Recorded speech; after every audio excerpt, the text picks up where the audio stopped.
Cricket বোর্ডে দুর্নীতি নিয়ে দীপনের মন্তব্যে বিব্রত বিসিবি। সব অভিযোগ অস্বীকার সভাপতি আমিনুল ইসলাম বুলবুলের পরিচ্ছন্ন বিপিএল উপহার দেওয়ার প্রত্যয়। বিপিএল শুরুর আগেই ধাক্কা খেল চট্টগ্রাম রয়্যালস। টুর্নামেন্ট থেকে নাম প্রত্যাহার 3 বিদেশি ক্রিকেটারের। বিমানবন্দরে অনাকাঙ্ক্ষিত ঘটনায় দুঃখ প্রকাশ করল টিম ম্যানেজমেন্ট। সিলেট টাইটান্সে যোগ দিলেন পাকিস্তানি পেসার মোহাম্মদ আমির। উদ্বোধনী ম্যাচে স্বাগতিকদের জয় উপহার দিতে চান এবাদত। বিপিএল দিয়ে সেরা ছন্দে ফিরতে চান অঙ্কন। নিষ্প্রাণ ড্রয়ে শেষ হলো ফেডারেশন কাপে Bashundhara Kings Mohammedan high voltage match. ছন্ন ছাড়া ফুটবল খেলায় ক্ষুব্ধ কিংস কোচ, এখনো নকআউটের আশায় সাদা কালোরা। বিসিবি পরিচালক আদনান রহমান দীপনের তোলা দুর্নীতির অভিযোগ অস্বীকার করেছেন সভাপতি আমিনুল ইসলাম বুলবুল। এমন মন্তব্যে বিব্রত বোর্ড সভাপতি বলেন, এটা তার ব্যক্তিগত মন্তব্য। বিতর্কের বাইরে গিয়ে এবার পরিচ্ছন্ন বিপিএল উপহার দেওয়ার প্রত্যয় বুলবুলের। এদিকে প্রিমিয়ার লিগ নিয়ে অনিশ্চয়তা তৈরি হলেও দেশের স্বার্থে সব ক্লাব এগিয়ে আসবে বলেও আশা ব্যক্ত করেন বোর্ড সভাপতি।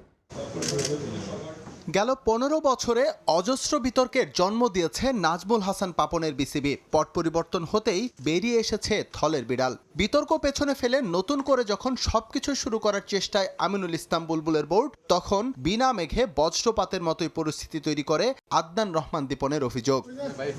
সদ্যই বিসিবিতে আসা এই পরিচালক দাবি করে বসেন, পাপনের আমলে যত না দুর্নীতি হয়েছে গেল বোর্ডের শেষ 6 মাসেই তা ছাড়িয়ে গেছে। যদিও গুরুতর এই অভিযোগের বিপরীতে কোনো তথ্য প্রমাণ উপস্থাপন করতে পারেননি তিনি। যে অভিযোগ এবার সরাসরি উড়িয়ে দিলেন আমিনুল ইসলাম বুলবুল। আমি এটাকে ডিফেন্ড করছি যে this was his own call, এবং এ ধরনের কোনো অডিট বা এ ধরনের কোনো কাজ আমরা করছি না। আমরা বেসিক্যালি একটা ট্রানজিশনের মধ্যে আছি। একটা সিস্টেমে চলছিল গত 15 বছর, যেখানে একবারে 90 রানও দেওয়া হয়েছিল। এখানে বেশ কিছু পিচের মাটি কেনার পরেও মাটির কোনো হদিস নেই। তো সব অডিট এখন চলছে, বাট ওই যে কথাটা আপনি বললেন ওটা আমি মেনে নিচ্ছি না। গেল বিপিএল নিয়ে বিতর্কের শেষ নেই। বিসিবিতে জমা আছে 900 পৃষ্ঠার তদন্ত রিপোর্ট। ফিক্সিং এ সম্পৃক্ত থাকায় অনেক ক্রিকেটার খেলার বাইরে। এবার অবশ্য তেমন কিছুর পুনরাবৃত্তি চান না বিসিবি বস। দেশের চলমান পরিস্থিতিতে নিরাপত্তা নিয়ে কিছু ইস্যু থাকলেও চমৎকার এক আসরের প্রত্যাশায় তিনি। দুটো লক্ষ্য এবার বিপিএল এর, একটা হচ্ছে একটা সুষ্ঠু এবং পরিচ্ছন্ন বিপিএল পালন করা। সাথে সাথে আপনারা জানেন যে বিপিএল এর পরেই আমাদের টি20 আইসিসি বিশ্বকাপ আছে। সেটার যেন আমরা অ্যাটলিস্ট ডিরেক্ট প্রস্তুতি না হলেও এই ফরম্যাটের প্রস্তুতিটা আমরা নিতে পারবো। আমাদের সিকিউরিটি, ল অ্যান্ড ফোর্সেস যে ডিপার্টমেন্টগুলো আছে তাদের শ্রদ্ধার সাথে তাদের যে কন্ট্রিবিউশন আছে সেটা আমরা ফলো করছি, এবং তাদের ইনস্ট্রাকশন আমরা ফলো করছি। বেসড অন দি সিচুয়েশন আমরা ওই ইনস্ট্রাকশন অনুযায়ী কাজ করব। তবে আমরা সব জায়গায় আমরা আমাদের সূক্ষ্ম দৃষ্টি রাখছি। বিপিএল সামনে রেখে সবার পরে অনুশীলন শুরু করেছে চট্টগ্রাম রয়্যালস। আসর শুরুর আগে দুঃসংবাদ পেয়েছে বন্দরনগরীর দলটি। নাম প্রত্যাহার করে নিয়েছেন 3 বিদেশি আবরার আহমেদ, পল স্টার্লিং ও নিরোশান জিকুয়েলা।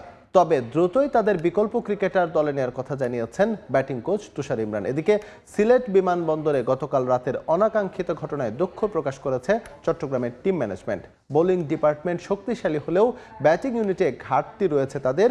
তবুও শিরোপায় চোখ রাখছে চট্টগ্রাম।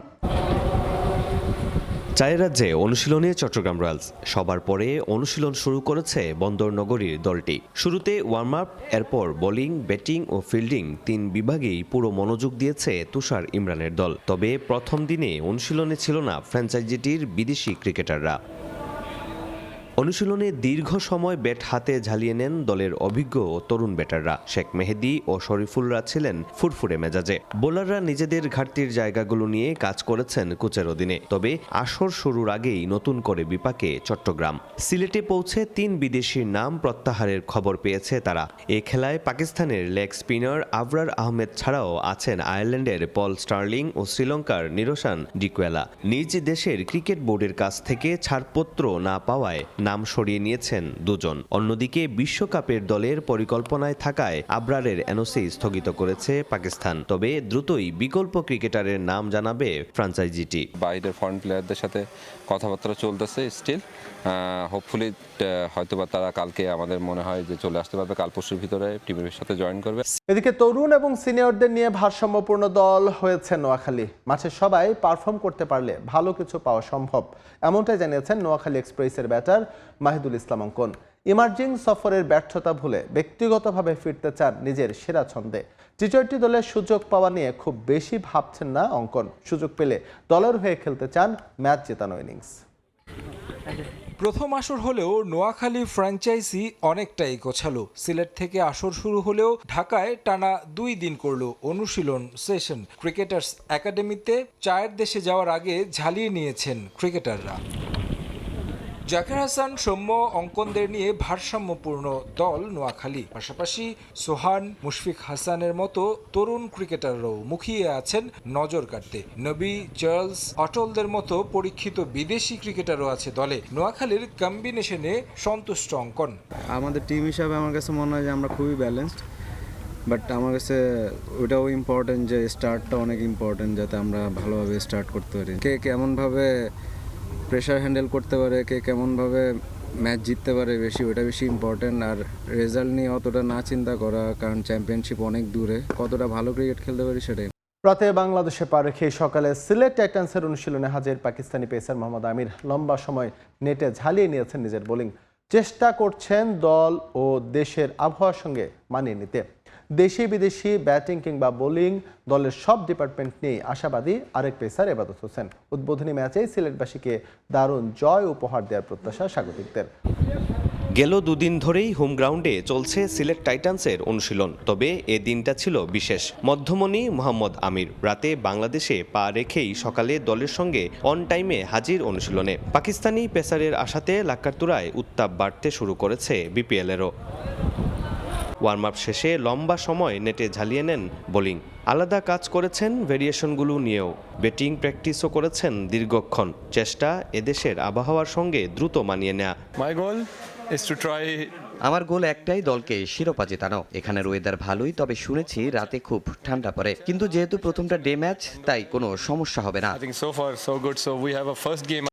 এশিয়া কাপ রাইজিং স্টার্সের ফর্মটা বিপিএলেও ধরে রাখতে চান আব্দুল গাফফার সাকলাইন। স্লোয়ার ডেলিভারিটাকে আরও নিখুঁত করতে কাজ করছেন।